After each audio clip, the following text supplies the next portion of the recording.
மாஞ்சோலை தேயிலை தோட்ட தொழிலாளர்கள் வெளியேற்ற விவகாரம் குறித்து தொழிலாளர்களிடம் இரண்டாவது நாளாக மனித உரிமைகள் ஆணையம் விசாரணை நடத்தி வருகிறது. இதுகுறித்த கூடுதல் விவரங்களோடு இணைகிறார் எமது செய்தியாளர் ராஜா. இந்த விசாரணை குறித்தான முழுமையான விவரங்களை வழங்க. வணக்கம்.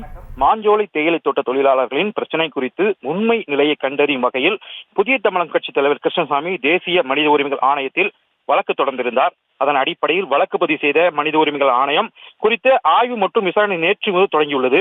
அந்த வகையில் தேசிய மனித உரிமைகள் ஆணையத்தின் துணை காவல் கண்காணிப்பாளர் ரவி சிங் மற்றும் காவல் ஆய்வாளர் யோகேந்திரகுமார் திரிபாதிரி 2 பேர் கொண்ட குழுவினர் விசாரணை தொடங்கியுள்ளனர். முதலாவதாக மாவட்ட ஆட்சியர் அலுவலகத்தில் திருநெல்வேலி மாவட்ட ஆட்சியர் கார்த்திகேயன், மாவட்ட காவல் கண்காணிப்பாளர் சிலம்பரசன், களக்காடு முண்டந்துறை புலிகள் காப்பகம் அம்பாசமுத்துறை கோட்ட துணை இயக்குனர் இளையராஜா ஆகியோருடன் ஆட்சியர் அலுவலகத்தில் ஆய்வுக் கூட்டம் நடைபெற்றது.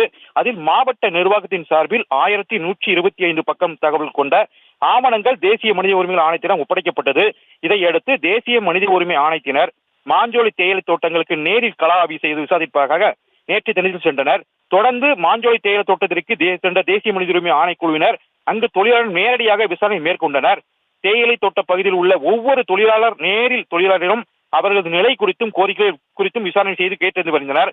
இன்று 2வது நாளாகவும் தேசிய மனித உரிமைகள் ஆணையக்குழுவினர் வீடு வீடாக சென்று விசாரணை செய்து மக்களின் கருத்துக்களையும் கேட்டறிந்து வருகின்றனர். இந்த குழுக்கள் வரும் 21ஆம் தேதி வரை இந்த கள ஆய்வு மற்றும் விசாரணை செய்கின்றனர்.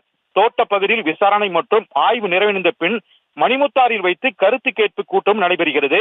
அதில் மாஞ்சோலை தேயிலை தோட்ட தொழிலாளர்கள் குறித்தும் அவர்களுக்கு தேவையான அடிப்படை வசதிகள் குறித்தும் யார் வேண்டாமோ கருத்துக்களை தெரிவிக்கலாம் என அந்த ஆணையம் தெரிவித்துள்ளது.